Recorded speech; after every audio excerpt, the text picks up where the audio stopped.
বিসমিল্লাহির রহমানির রহিম। আমি বাকি বিষয়টা নিয়ে শুরু করি একটু কথা। আশা করি সবাই চলে আসছেন।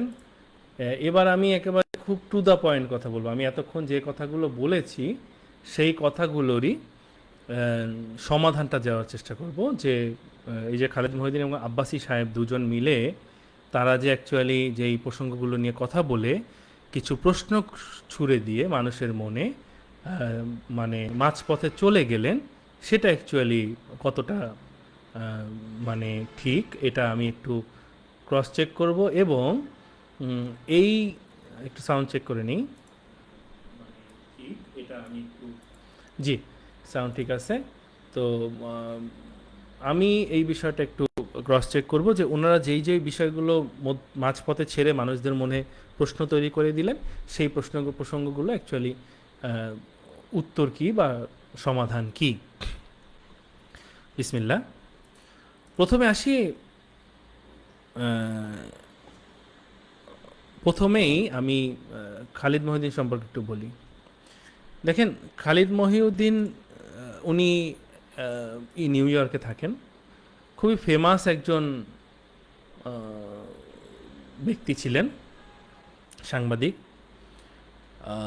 আপনি, আমি দুইটা বিষয়ে ওনাকে মানে কয়েকটা বিষয় তাকে পরিচয় করে দিই। তিনি ইন্ডিপেন্ডেন্ট টেলিভিশনের সিনিয়র রিপোর্টার ছিলেন। আজকের বাংলাদেশ, ইন্ডিপেন্ডেন্ট টিভির সবচেয়ে জনপ্রিয় টকশো, সেটার হোস্ট ছিলেন বেশ কয়েক বছর টানা, এবং এটা মনে হয় প্রতিদিনই চলতো, আমি ঠিক জানি না। তবে অনেকগুলো এপিসোড দেখেছি, অনেক মানে বিষয় নিয়ে তিনি কথা বলতেন, এবং বাংলাদেশে খুবই জনপ্রিয় একটা এপিসোড। বিশেষ করে ইন্ডিপেন্ডেন্টের যে কয়টা প্রোগ্রামের জন্য টেলিভিশনটা বড় ছিল, সেটার মানে মধ্যে এইটা একটা। Independent television actually Beximco Pharma হচ্ছে দরবেশ বাবার, সালমান এফ রহমানের।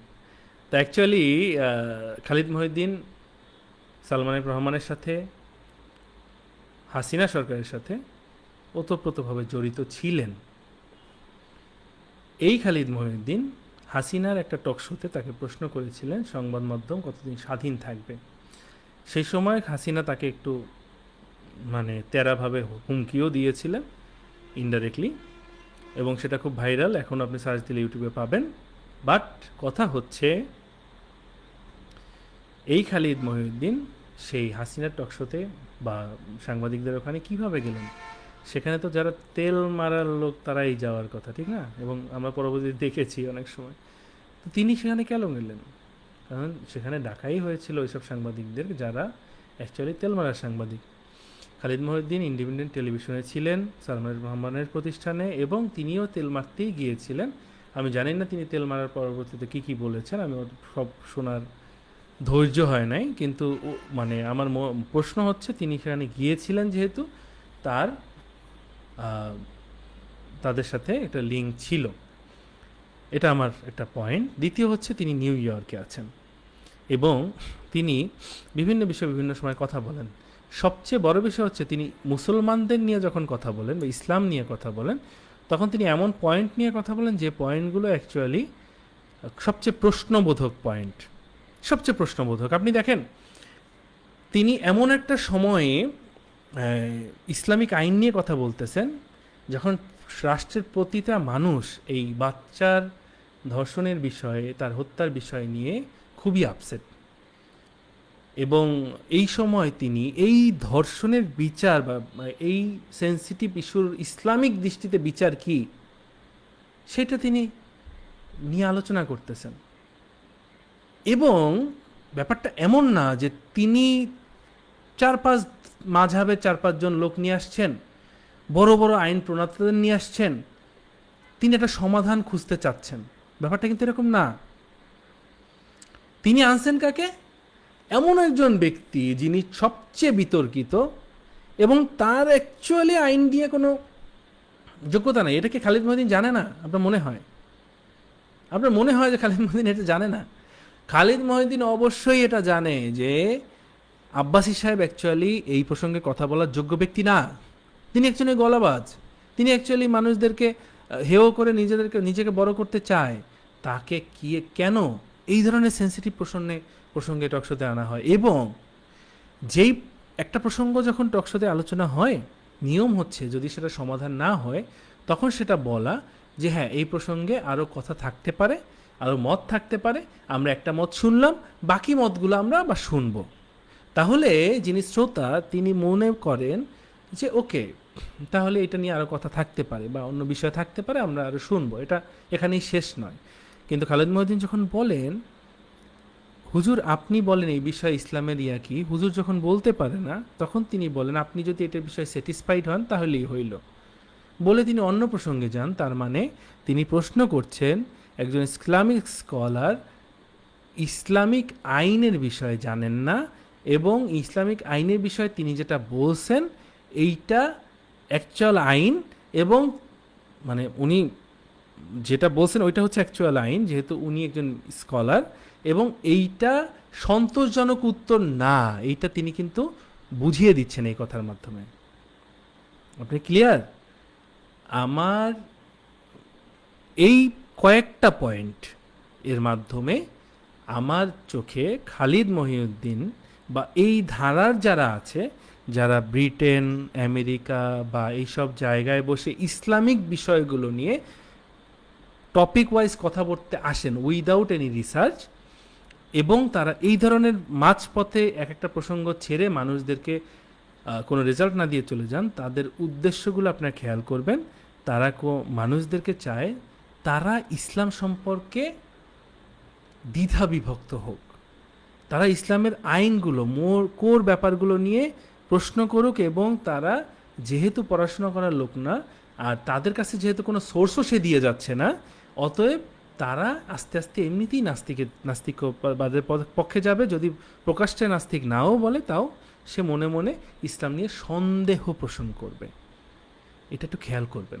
আমার মনে হয় খালিদ মহিউদ্দিন সাহেব যদি এই প্রসঙ্গে যান বা অন্য কেউ তার কমেন্টস করেন এই প্রসঙ্গটা তাকে বলবেন তিনি যেন এই ধরনের প্রসঙ্গ না বলেন।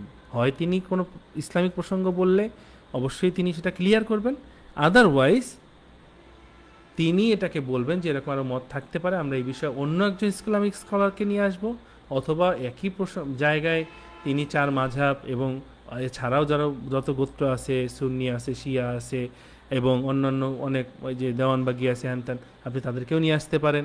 বাট আপনাকে অবশ্যই ক্লিয়ার একটা বিষয় নিয়ে আসতে হবে, এবং যদি না পারেন এমন কোনো কথা বলা যাবে না যাতে দর্শকরা ইসলাম সম্পর্কে সন্দেহ পোষণ করে, এবং সেটা শুধু ইসলাম না, যে কোনো ধর্ম সম্পর্কেই সেই ধর্মের ব্যক্তিদেরকে সন্দেহে ফেলা যাবে না। আপনি তাকে কিছু নিউজ দিতে পারেন, কিছু জ্ঞান দিতে পারেন, বাট তাকে তার ধর্ম সম্পর্কে সন্দেহ ফেলা যাবে না, তাহলে সে অ্যাকচুয়ালি মানুষ হিসাবে থাকবে না, সে তখন পশুর দিকে চলে যাবে, নাস্তিক্যবাদে চলে যাবে, সে ভোগবাদী জীবনযাপন করবে, তার ভিতরে কোনো ইথিক্স থাকবে না। কারণ ইথিক্স দিয়ে তো জীবন চলে, ইথিক্স কেন মানবো?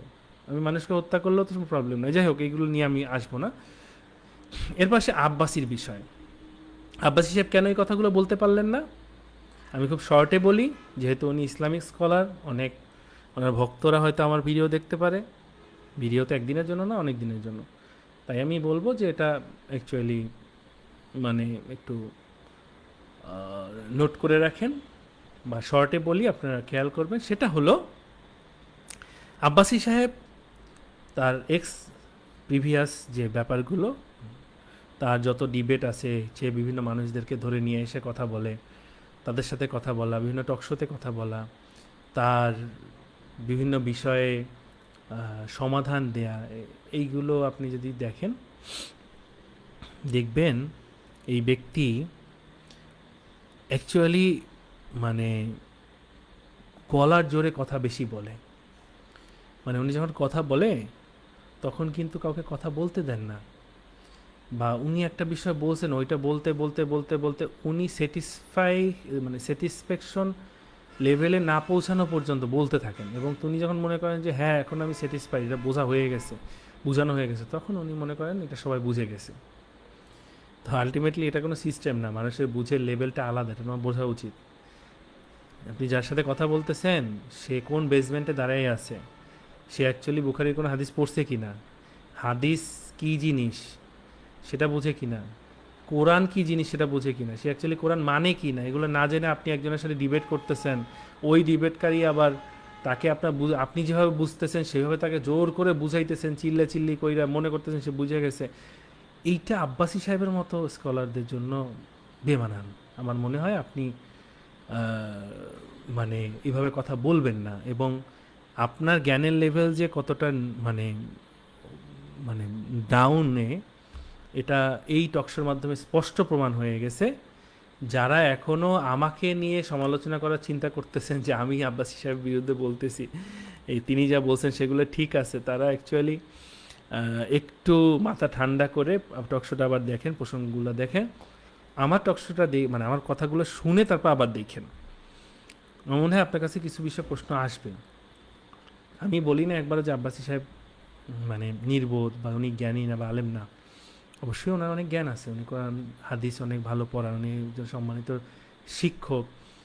আমি বলছি ওনার যেটা মানে ইয়াগুলো আছে, খাতগুলো আছে, মানে যেখানে যেখানে তার ফোকাস করা উচিত সেই জায়গাগুলোকে ইমপ্রুভ করার জন্য, সেটা হলো তিনি যেই বিষয়গুলো কথা অ্যাকচুয়ালি প্রশ্ন উত্তর দিতে পারছেন না সেগুলো গোজা মিলে না গিয়ে তিনি এটাকে স্লাইডলি সরাই দিতে পারেন যে হ্যাঁ, আপনি যদি সম্মানেও বাধে বলবেন যে হ্যাঁ এই বিষয়টা আমার ঠিক খেয়াল আসতেছে না, তবে আমি জানি আপনাকে আমি পরবর্তী একদিন বলবো, অথবা আমি এটা প্রশ্নগুলো আপনি বলেন আমি আপনাকে একটু পরে বলছি, দেন আপনি সময় নেন।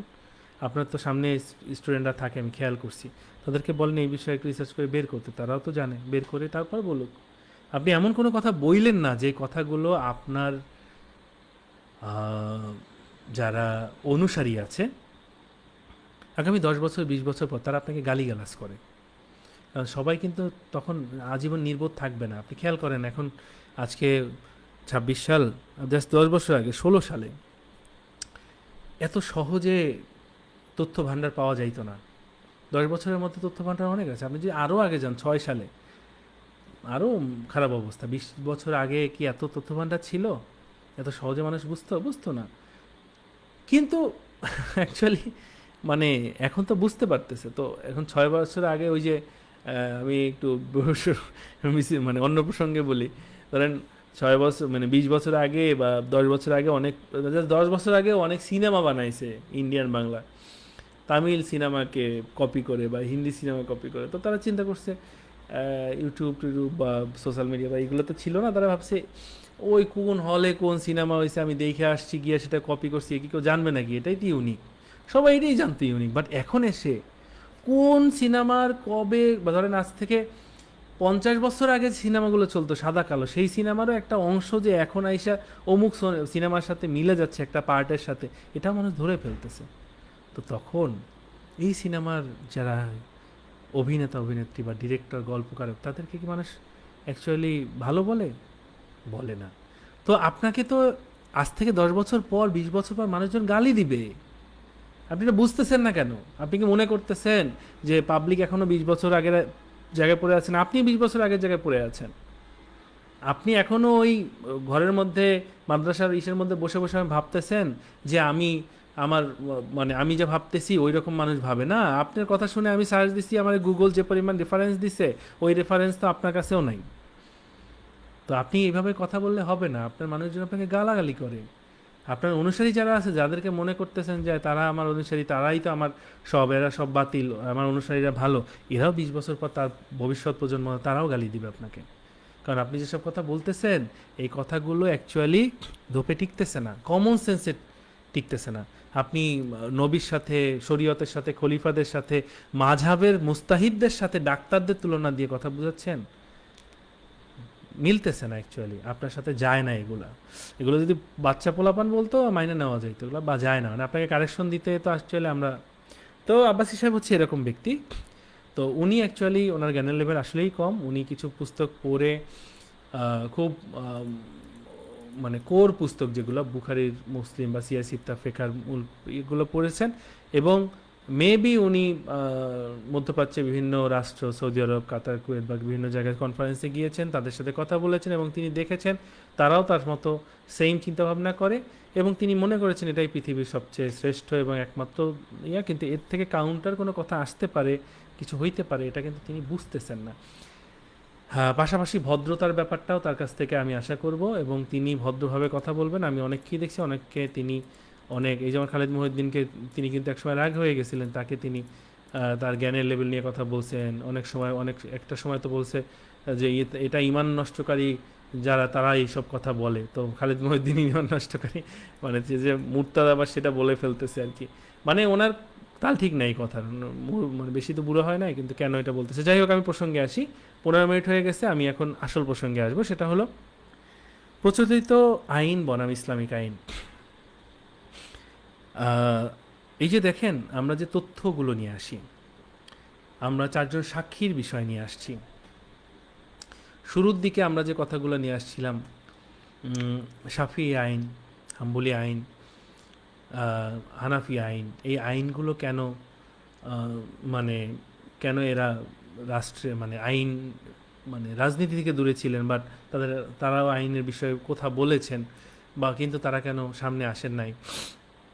দ্বিতীয় প্রশ্ন হচ্ছে এই যে আইনের কিছু বিষয়, যেমন মানে নারীর উপর অত্যাচারকারীদেরকে 4জন সাক্ষী লাগবে, এই বিষয়ে আইনগুলোর বিষয়ে তিনি কথা বলা, মুরতাদের শাস্তি। দেখেন,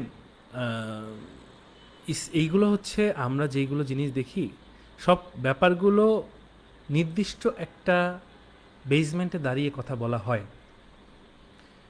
আপনি যেই বেসমেন্টে দাঁড়িয়ে কথা বলছেন বা যেই মানদণ্ড নিয়ে কথা বলছেন, মানদণ্ড তো বোঝেন, বাটখারা, চাল মাপার বাটখারা, 1 কেজির বাটখারা দিয়ে কিন্তু তাপমাত্রা মাপা যায় না। আবার থার্মোমিটার দিয়ে তাপমাত্রা মাপা যায়, ওটা দিয়ে কিন্তু আবার আপনি কাপড় মাপতে পারবেন না। মাপকাঠি বা মাপ মানে মানদণ্ড বিষয়টা কিন্তু এক এক সময় এক একটার ক্ষেত্রে এক এক রকম খাটে। কিন্তু আপনাকে বুঝতে হবে ইসলামিক মানদণ্ড, ইসলামিক আইনের মানদণ্ড, শরীয়তের মানদণ্ড কি, সেটা আপনার বুঝে তারপরে আপনাকে এই কথাগুলো বলতে হবে। খালিদ মহিউদ্দিন যখন কথা বলে তখন সে ব্রিটিশ আইনের মানদণ্ডে বসে কথা বলতেছে। আব্বাসী সাহেব যখন কথা বলতেছে খেলাফত এবং মানে মাঝহাবের মানদণ্ডকে বেস করে কথা বলতেছে। বাট কেউই রসুলুল্লাহ সাল্লাহ সাল্লামের সময়ের ইসলামিক রাষ্ট্র, মাদানী রাষ্ট্রের মানদণ্ডের উপরে বসে কথা বলতেছে না। কেউই বর্তমানের যে ইসলামিক রাষ্ট্রগুলো আছে তাদের মানদণ্ডে, যারা বলে ইসলামিক রাষ্ট্র, তাদের যে সংবিধান আছে সেটার উপর বেস করে কথা বলতেছে না, দাঁড়িয়ে কথা বলতেছে না। তারা অ্যাকচুয়ালি কথা বলার ক্ষেত্রে তারা নিজেরাই বুঝতেছে না যে কি বলতেছে। যাই হোক, আমি আপনাদেরকে এই বিষয়টা দৃষ্টি আকর্ষণ করছি যে প্রচলিত আইনটা হচ্ছে অ্যাকচুয়ালি ব্রিটিশ আইন। এবং আপনি খেয়াল করে দেখবেন, ব্রিটিশরা যেই আইন প্রণয়ন করে গিয়েছিলেন, সেটাকে দাড়ি কলম সহ অনেক আইন বাংলাদেশের সংবিধানে আছে, বা আইন যে আছে যেটা দিয়ে এটাকে কি বলে জাস্ট ভুলে গেছি, যেটা দিয়ে বিচারক করে, লগুলো যেখানে সংরক্ষিত থাকে, সেই ল বুকে হুবহু আছে। এখন আপনি যদি এই ল বুকে বা এটা দিয়ে আপনি আইন কার্যকর করতে যান, আপনি ইসলামিক আইনকে কিভাবে এটার সাথে মিলাইতে পারেন? ব্রিটিশ আইনে কি আছে?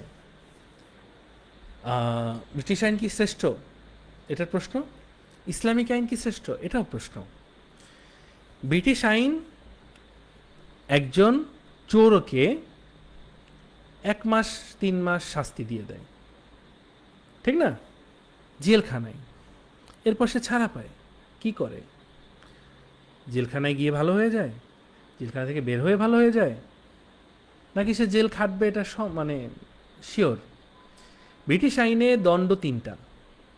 হয় সে জরিমানা দিবে, অর্থদণ্ড, না হলে সে জেলে যাবে, কারাদণ্ড, অথবা তার ফাঁসি হবে। 3টা রায়। আচ্ছা, এই 3টা রায় কি আপনি এনাফ মনে করেন? আপনি যেই ব্যক্তি আরেকজন ব্যক্তিকে তার মানহানি করেছে সমাজে, সেই ব্যক্তিকে আপনি জেল কারাদণ্ড দিয়ে কি তাকে যথাযথ শাস্তি দিতে পারতেছেন বা দিচ্ছেন? যেই ব্যক্তি একজন মানুষকে হত্যা করলো তাকে আপনি ফাঁসি দিচ্ছেন, যেই ব্যক্তি 2জন মানুষকে হত্যা করলো তাকে আপনি ফাঁসি দিচ্ছেন, যে ব্যক্তি 100 মানুষকে হত্যা করলো তাকেও আপনি ফাঁসি দিচ্ছেন, যেই ব্যক্তি একটা বাচ্চাকে খুন করলো তাকেও আপনি ফাঁসি দিচ্ছেন, যেই ব্যক্তি একজন নারীর সম্ভ্রম নষ্ট করলো তাকেও আপনি ফাঁসি দিচ্ছেন, মানে জেল দিচ্ছেন। কিন্তু দেখা গেল সেই নারী তার সম্ভ্রমের জন্য বা তার সামাজিক সমস্যার জন্য সে সুইসাইড করেছে, কিন্তু তাকে আপনি কারাদণ্ড দিচ্ছেন, অর্থদণ্ড দিচ্ছেন, অথবা অনেক ফাঁসির আসামিকে, অনেক বড় বড় আসামিকে তিনি মুক্তও করে দেন। আমরা দেখছি রাষ্ট্রপতি তারা মুক্ত করে দিতে পারে। এই রায়গুলো কোন দৃষ্টিতে অ্যাকচুয়ালি অ্যানাফ রায়, মানে যথাযথ বিচার? যদি সেটা নাই হয়, কিভাবে এই সকল ব্যক্তিরা এই আইনকে সামনে নিয়ে অন্য একটা আইনকে চ্যালেঞ্জ করে, এবং সেটা তিনি পুরোপুরি না জেনেই চ্যালেঞ্জ করতেছেন, মানে তিনি নিজেই জানতেছেন না যে এটার আইনটা আসলে ঠিক না ব্যাঠিক। আসেন এরপরে বিচার কার্য। ব্রিটিশ আইন বা প্রচলিত বাংলাদেশের যে আইন, সেখানে বিচার কার্য কীভাবে হয়? জজ তার মাথায় কিছু নাই, ওখানে একটা রোবট বসাই দিলেই হয়। কারণ সে কিছু তথ্য দেয়, এই পাশ থেকে কিছু তথ্য, ও পাশ থেকে কিছু তথ্য এবং প্রমাণটা সে দেখে যেটা মনে হয় যে এখানে তথ্য প্রমাণ বেশি, ওখানে তথ্য প্রমাণ কম, যেটা বেশি সেখানে সে রায় দিয়ে দিল। ভাই, তথ্য প্রমাণ কি সবসময় সঠিক হয় নাকি? আপনি ডিএনএ টেস্ট করছেন, পৃথিবীতে হিস্টোরি কম আছে যে এটাকে ডক্টরকে টাকা খাওয়াইয়ে বানাইছে। আপনি সাক্ষী নিয়ে আসছেন, সাক্ষী কি কম আছে পৃথিবীতে যারা ভুল সাক্ষী দিছে? আপনি ফিঙ্গারপ্রিন্ট নিয়ে আসছেন, ফিঙ্গারপ্রিন্ট মানে নকল করা যায়, আপনি জানেন না? ছবি ভিডিও মেক করা যায়, জানেন না? আবার সেই ছবি ভিডিও সেইগুলোকে নতুন করে মানে যেটাকে বলে যে চেক করার জন্য আবার এআই সাপোর্ট নেওয়া হয়। এআই ভুল করে, আপনি জানেন না? টেকনোলজি ভুল করে, যিনি টেকনোলজির মাধ্যমে বলতেছেন ইটস ট্রু, সেও ভুল রিপোর্ট দিতে পারে, জানেন না? প্রত্যেকটা জায়গায় করাপ্টেড হইতে পারে, ভুল হইতে পারে। এবং আজকে এসে যেখানে সিসি ক্যামেরা আবিষ্কার হয়েছে, এআই আবিষ্কার হয়েছে, ডিএনএ আবিষ্কার হয়েছে, আজ থেকে 10 বছর পর আরও অ্যাডভান্স লেভেলে কিছু আবিষ্কার হইতে পারে, সেটাও করাপ্ট হইতে পারে। অতএব আপনি যে প্রমাণকে প্রমাণ হিসাবে দেখছেন, যে সাক্ষীকে সাক্ষী হিসাবে দেখছেন, সেগুলো ভেরিফিকেশন করছে কে? ব্রিটিশ আইন করে? কোথায় করে? আসামি পক্ষের আইনজীবী যদি এগুলোকে ক্রস চেক করার সুযোগ না পায় বা তার ওই জ্ঞান না থাকে যে ভাই এই ফিঙ্গারপ্রিন্ট আমি চ্যালেঞ্জ করতেছি, তাহলে ফিঙ্গারপ্রিন্ট জজ মেনে নিবে, বলবে ওকে, ফিঙ্গারপ্রিন্ট দেখাইছে, প্রমাণ একটা আনছে, ইনি দেখাইতে পারেন না, ওকে, রায় ফাঁসি। আজব ব্যাপার না? মানে আপনি এমন কিছু প্রমাণ, এমন কিছু সাক্ষী আনতেছেন, সেটা করাপ্ট কিনা সেটা বিচারক বুঝতে পারতেছে না, সেটা বোঝার কোনো ওয়েও নাই ব্রিটিশ আইনে। আজব এক রাষ্ট্রে আমরা বাস করি। আবার সেই আইন নিয়ে আপনারা আবার ইসলামিক আইনকে বা অন্য কোনো আইন, ইসলামিক আইন বাদ দিলাম ভাই, অন্য কোনো আইনকে আপনি চ্যালেঞ্জ করেন কিভাবে? আপনাকে তো আগে নিজে যে আইন আছে সেটাকে প্রশ্ন করতে হবে যে আপনার নিজের আইন খারাপ। এটা তো মানে ভুলে ভরপুর। আপনি একজন মানে যথাযথ মানে আসামিকে তাকে বিচার করতে পারছেন না, তাতে কারাদণ্ড দিচ্ছেন, অর্থদণ্ড দিচ্ছেন, বা মানে ফাঁসি দিয়ে দিচ্ছেন। আবার ফাঁসির বড় বড় আসামি যাদের ফাঁসি দেওয়া হয়ে গেছে তাদেরকে রাষ্ট্রপতি মুক্তি দিতে পারতেছে। What is this? এরকম ভুল। আবার যে প্রমাণগুলো, সাক্ষীগুলোর ভিত্তিতে আপনি রায় দিচ্ছেন, সেগুলো সব করাপ্টেড হইতে পারে। আমরা হাজার হাজার লক্ষ লক্ষ বাংলাদেশে এই যে যুদ্ধাপরাধের মামলায় আমরা স্পষ্ট দেখছি কিভাবে মেক করা হইতেছে। সবচেয়ে মারাত্মক ব্যাপার, ওপেন কোনো আদালত নাই ভাই, একটা মানুষ হত্যা করছে কিনা জজকে ফোন দিয়ে উপর থেকে রাজনৈতিকভাবে বলছে কিনা যে ভাই তুমি এটাকে রায় দিয়ে দিবা, তার ফাঁসি দেওয়া দরকার, তাকে যাবজ্জীবন দরকার, তারে করা দরকার, এটা করে দাও। জজ সেইটা শুনে রায় দিয়ে দিছে কিনা, ঠিক আছে? একজন আসামি কি বলতেছে, তার বক্তব্য কি, তার বিরুদ্ধে যে অভিযোগগুলো আছে সেগুলো ঠিক কিনা, এটা ওপেন মানুষজন দেখবে, সে সুযোগ আছে? ওপেন আপনারা মানে এগুলো সিসি ক্যামেরা ওপেন করেন, ওপেন করেন লাইভ, মানে করতে পারবেন যে হ্যাঁ আজকে আদালতগুলো সব লাইভ হচ্ছে, কে কী করতেছে আমরা শুনতে পাচ্ছি, ওকে। তারপরে আমরা সেগুলো নিয়ে বোঝা গেল যে জনগণ দেখলো যে না, এটা আসলেই ইনি দোষী, ইনি নির্দোষ। পারবেন? করতেছেন? বদ্ধ রুমের মধ্যে কে কী করতেছে, ইভেন একজন আসামির সাথে কথা বলতে দেওয়া হয় না মিডিয়াকে। আবার সে আইন নিয়ে আপনারা বলতেছেন ব্রিটিশ আইন ভালো। হ্যাঁ, এরপরে আসি আমি ইসলামিক আইনের ব্যাপারে। এটা একটু দীর্ঘ আলোচনা, আসলে অনেক রাত হয়ে গেছে, করবো কি না 25 তারিখ, মানে 25 মিনিট, সরি। আসলে দেখেন ইসলামিক আইন জিনিসটা কি। ইসলামিক আইনটা আব্বাসী সাহেব একবার বলছিলেন, বাট উনি এটাকে ব্যাখ্যা করতে পারেন নাই। ইসলামিক আইন হচ্ছে একটা মানে ইনসাফের আইন। ইনসাফ কেন হয়, কিভাবে হয়, এইটা অ্যাকচুয়ালি একটা মানদণ্ডের ব্যাপার। দেখেন অন্ধের হাতি দেখার ব্যাপারটা একটু খেয়াল করেন।